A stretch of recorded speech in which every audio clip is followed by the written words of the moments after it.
Compare 3/4 and 6/7.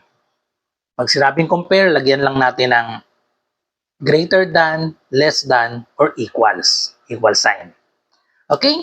So, para malaman natin kung anong ilalagay natin na symbol, ang gagawin lang natin dito ay i-cross multiply lang natin.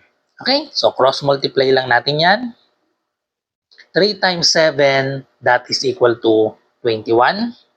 And then 6 times 4, that is equal to 24.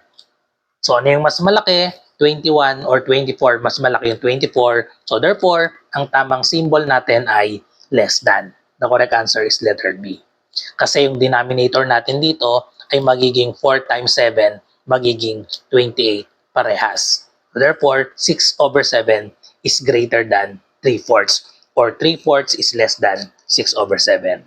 Follow for more.